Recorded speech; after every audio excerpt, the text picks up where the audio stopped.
Bienvenue dans cette nouvelle édition de l'Africa Tonight. Au sommaire, fin du sommet extraordinaire de la communauté économique et monétaire d'Afrique centrale. Les chefs d'État se sont mis d'accord sur 21 résolutions afin de relancer l'économie de la sous-région. Au Gabon, depuis mi-2016, le port de Port-Gentil enregistre une nette amélioration en termes de recettes et de trafic.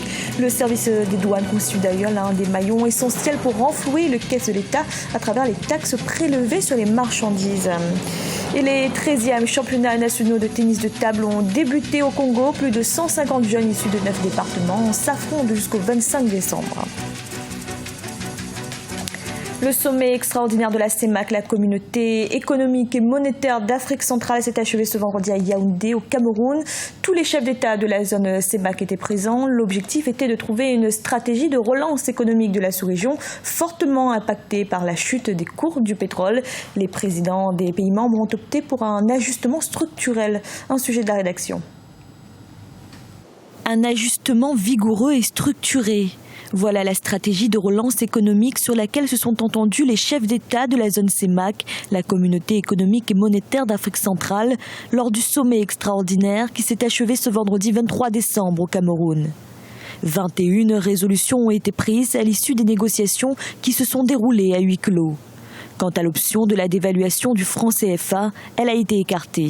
Au terme des échanges, les chefs d'État ont, premièrement, relever d'emblée que le renforcement de la stabilité macroéconomique ne nécessite pas un réajustement de la parité monétaire actuelle, mais plutôt des efforts d'ajustement sur les plans intérieurs et extérieurs assortis de réformes structurelles adéquates. Deuxièmement, les chefs d'État ont décidé d'adopter des mesures pertinentes destinées à inverser durablement les tendances négatives de l'économie de la sous-région, combinant une politique budgétaire adéquate, une politique monétaire appropriée et une coopération internationale renforcée. Les chefs d'État de la CEMAC se sont également accordés sur l'adoption d'une nouvelle relation avec le Fonds monétaire international, une coopération renforcée avec l'institution afin de bénéficier de son assistance technique et financière. La conclusion de nouveaux programmes avec le FMI permettrait aux pays de la sous-région d'accroître leur accès au financement international, de réduire la pression sur la monnaie commune et d'améliorer la qualité de l'endettement. Les chefs d'État ont décidé d'ouvrir et de conclure à brève échéance des négociations bilatérales avec le Fonds monétaire international pour mieux structurer les efforts d'ajustement de leurs États, les accompagner vers une sortie de crise et les aider à mettre en place les conditions d'une relance vertueuse et durable de leurs économies.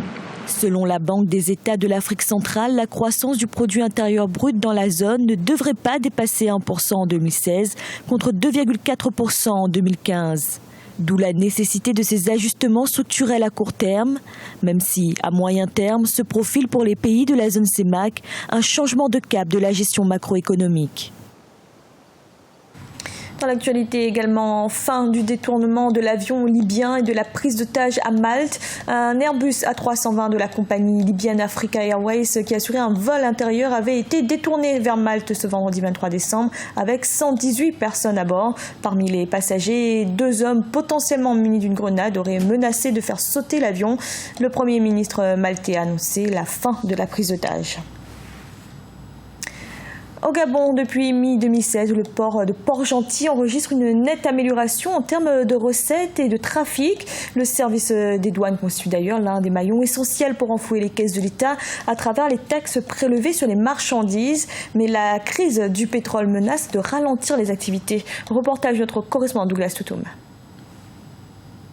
La situation peu réluisante des finances publiques du Gabon est consécutive à la crise internationale du pétrole, principale source de revenus du budget national. Depuis près d'un an, le baril est vendu en dessous des $50. Cette chute brutale du prix du baril du pétrole contraint les douanes à un fonctionnement efficace pour amortir le choc dans la mesure du possible. C'est le cas du bureau de Port-Gentil qui multiplie des stratégies pour augmenter ses recettes. Il y a eu une petite reprise et les reprises sont constatées à mon niveau, mes collègues et moi, au niveau des liquidations qui augmentent. Il fut un temps, le mois par exemple de mai, juin, juillet, vraiment c'était le strict minimum.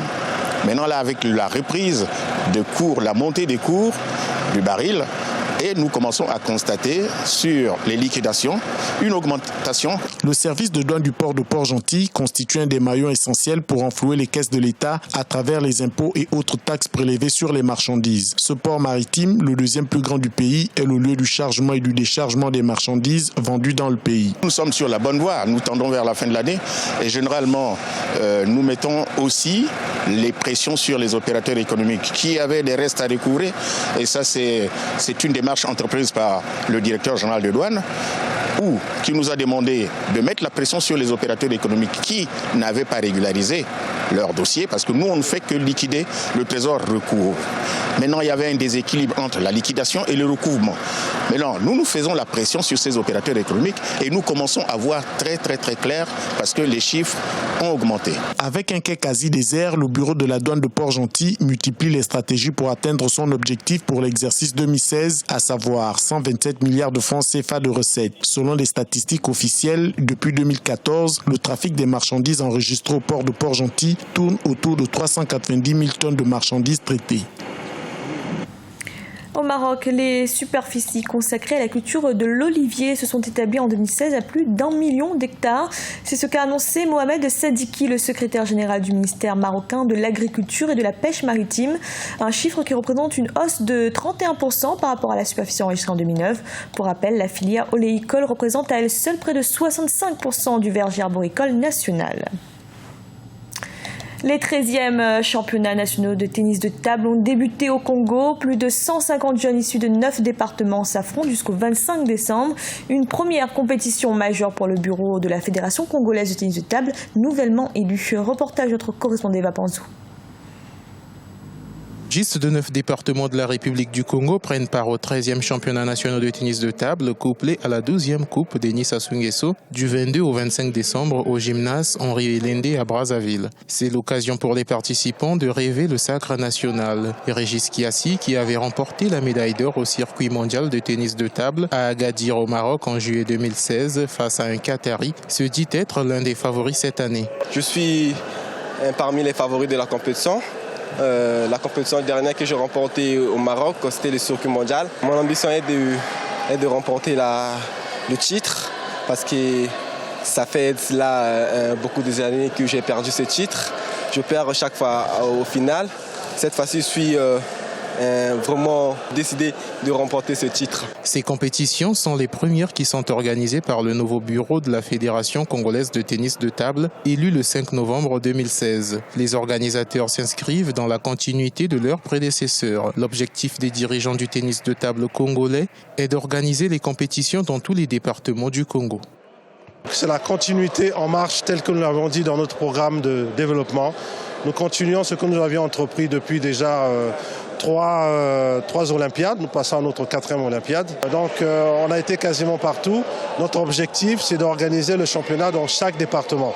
Les départements que nous n'avons pas encore couverts, nous allons nous battre pour y aller et organiser des championnats sur place. La première journée a prévu des matchs par équipe chez les hommes et chez les dames. Les départements du Poul, de la Lékoumou et du Kouilou sont les grands absents à ces compétitions nationales qui prennent fin dimanche 25 décembre 2016, jour de la célébration de la fête de Noël. Et en Côte d'Ivoire, le leader du groupe musical Magic System, Salif Traoré, plus connu sous le nom d'Assalfo, a été nommé au poste de conseiller spécial du président de la Fédération ivoirienne de football. Il s'agit d'une grande première pour un artiste dans le pays. Ce journal a été réalisé par l'ensemble de la rédaction. Merci de l'avoir suivi. Retrouvez dans un instant une nouvelle édition de l'information.